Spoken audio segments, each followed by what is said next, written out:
পারি যে আপনি বিবাহিত, ফেসবুকে এমন প্রচারণার প্রতিবাদে আপনি জিডি করেছেন। এই জিডি করার কারণ কি? ব্যক্তিগত কোনো কারণ নাকি সংগঠনের কারণে? আমরা যতদূর জেনেছি ঢাকা বিশ্ববিদ্যালয়ের 2006-07 শিক্ষাবর্ষের ছাত্র আপনি। বছর মিস না করলে আপনার নিয়মিত ডিগ্রি অর্জন, গ্র্যাজুয়েশন, পোস্ট গ্র্যাজুয়েশন অনেক আগে শেষ হওয়ার কথা। এখন আপনার ছাত্রত্ব রক্ষা কি শুধুমাত্র নেতৃত্ব রক্ষার কারণে? কেউ কেউ বলছেন যে আমরা এতদিন আন্দোলন করেছি, এখন আওয়ামী লীগ সরকার গেছে, এখন আপনারা যারা নেতৃত্বে আছেন তারা নেতৃত্বটা এনজয় করতে চান। নেতৃত্বটা কতটা এনজয় করছেন জনাব রাকিবুল ইসলাম? আর আমরা তো এখানে স্বাভাবিকভাবে যারা মডারেটর রয়েছে, অ্যাডমিন রয়েছে, তাদেরকে আমরা কোনো কিছু বলতে পারি না। আমরা খুবই নমনীয় এবং ভদ্রতার সহিত ক্যাম্পাসগুলোতে রাজনীতি করে যাচ্ছি।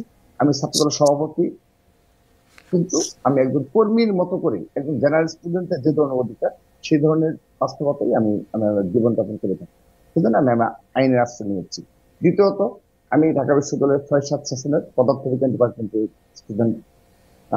তখন আমরা যখন 111-এ যখন আসার সুযোগ হয়, তারপর থেকে আমাদের ছাত্রলীগের বিশেষ করে ফজলুল হক মুসলিম হলের স্টুডেন্ট ছিলাম।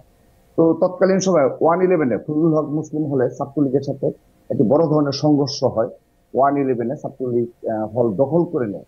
তো দখল করার সময় ছাত্রদলের উপর উপর থেকে হামলা চালায়। আমরা হল থেকে আমাদেরকে বের করে দেওয়া হয়।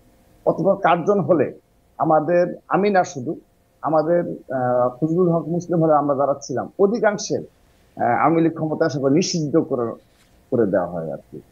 তো সেই বাস্তবতায় আমার প্রায় 2 ইয়ার ওই সময় আমি ক্যাম্পাসে যেতে পারতাম না।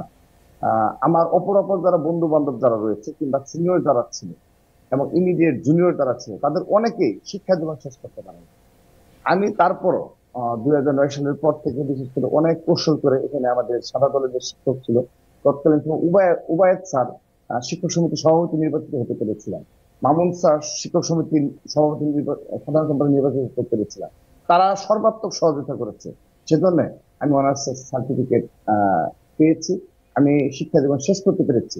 কিন্তু আমার যারা সহযোদ্ধা বন্ধু ছিল, ফজলুল হক মুসলিমের যাদের আবাসন ছিল, তাদের অনেকেই তারা পড়াশোনা জীবন, শিক্ষা জীবন শেষ করতে পারে শুধুমাত্র ছাত্রলীগের। তো পেছনের গল্পটা হলো এটা। তো পরবর্তীতে আমরা আবারও যখন আওয়ামী লীগ আসলো, তখন 14 সালের পরে আমি আবারও মাস্টার্সের জন্য ট্রাই করলাম 15 সালে। তখন যেহেতু তারা অবৈধ নির্বাচন করে ফেললো এবং আমরা একটি আন্দোলনে গিয়েছি, সেই আন্দোলনে আমরা সফলতা মনে করি। অথবা ক্যাম্পাসে বারবার আমাদের উপর হামলা করা হয়েছে। আমি মাস্টার্স আমাকে কমপ্লিট করতে দেওয়া হয়নি। আমি 2 টাইম আমি কোনো মতে ভর্তি হয়ে, এবং আপনি হয়তো জেনে থাকবেন ঢাকা বিশ্ববিদ্যালয় পদার্থবিজ্ঞান ডিপার্টমেন্টে পড়াশোনা করা ছাড়া কারো পাশ করার কোনো নজির নেই। এবং 4th ইয়ারে প্রায় স্টিল নাও 40% স্টুডেন্ট ফেল করে, মানে স্বাভাবিক ভাবে যারা পড়াশোনা করে তাদেরকেও। অর্থাৎ ঢাকা বিশ্ববিদ্যালয় পদার্থবিজ্ঞান এবং ম্যাথমেটিক্স এই প্রবলেমটা রয়েছে। তো তারপরও আল্লাহর রহমতে আমি সর্বোচ্চ ভাবে পলিটিক্স করার পরও, রাজনীতিতে সময় দেওয়ার পরও আমি শিক্ষা জীবন শেষ করতে পেরেছি। এটি হলো আমাদের সেই আন্দোলন সংগ্রাম এবং আমাদের জীবনের। শিক্ষা জীবন কবে শেষ হয়েছে রাকিব? আপনার শিক্ষা জীবন কবে শেষ হয়েছে? জি, পরবর্তীতে 14 সালে যখন শেষ হওয়ার পরে যখন অনার্স রেজাল্ট দিল, তারপর মাস্টার্স জীবন আমি 2 বার ভর্তি হয়েছি, আমাকে করতে দেওয়া হয়নি।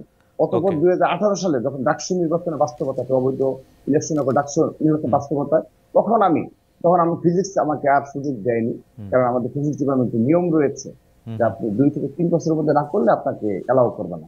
পরবর্তীতে আমার খুবই কষ্ট আমার জীবনের, যে আমি ঢাকা বিশ্ববিদ্যালয়ে মাস্টার্স করতে পারবো না। এটি আমি যখন ভাবি আমার সত্যি খুবই আমার মনকে বোঝাতে পারি না। পরবর্তীতে গভর্নেন্স স্টাডিজ আমি ভর্তি হয়েছি এবং সেখানে ফার্স্ট সেমিস্টারে আমি ফার্স্ট ক্লাস ফার্স্ট হয়েছি। পরবর্তীতে আমি ঢাকা বিশ্ববিদ্যালয়ের আহ্বায়ক হলাম। অতঃপর বারবারই আমাদের উপর হামলা মামলা এবং ক্যাম্পাসে আমার কাটাবনের বাসার সামনে থেকে আমাকে ধরে নিয়ে গেল। খুব ভালো লাগলো, এটাও আমাকে কন্টিনিউ করতে দেওয়া হয়নি। রাকিব, এটা শুনে খুবই আপনার যে আপনি খুব অল্প সময় অল্প কথায় আপনার কাহিনী আপনি বলেছেন।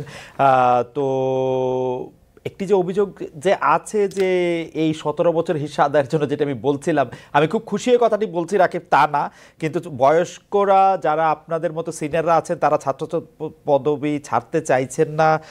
260 জন সদস্যের বর্তমান কেন্দ্রীয় কমিটির নেতাদের অধিকাংশের বয়সই 30 বছরের বেশি। নিয়মিত শিক্ষার্থীদের পেছনে রেখে আপনারা কত বয়স অবধি আসলে নেতৃত্বে থাকতে চান? ধন্যবাদ। ধন্যবাদ। আমাদের এই কেন্দ্রীয় সংসদীয় কমিটি মেয়াদী হয়েছে হুম 7 কি 8 মাসের মতো হয়েছে। হুম তো তৎকালীন সময় একটা বাস্তবতা ছিল, কিন্তু যেহেতু জুলাই আগস্টে একটা বাস্তবতা তৈরি হয়েছে, হুম আমরা সে বিষয়ে অবগত রয়েছি, হুম আমাদের হাইকমান্ড অবগত রয়েছে। ওকে আমরা সেজন্য ইতিমধ্যে আমরা সিদ্ধান্ত নিয়েছি হুম বাংলাদেশের সকল শিক্ষা প্রতিষ্ঠানগুলোতে, যেগুলোতে আমরা দীর্ঘদিন ক্যাম্পাসে আমাদেরকে প্রবেশই করতে দেওয়া হয়নি, হুম সেখানে আমরা একদম নিয়মিত স্টুডেন্টদের হাতে দায়িত্ব দিয়ে দিচ্ছি। স্টেপ বাই স্টেপ কেন্দ্রীয় সংসদে নিয়মিত স্টুডেন্টদের হাতে দায়িত্ব দিয়ে আচ্ছা আমরা বিদায় নেবো এবং খুব দ্রুততম সময়ে এই কাজগুলো ইনশাআল্লাহ সম্পূর্ণ করব।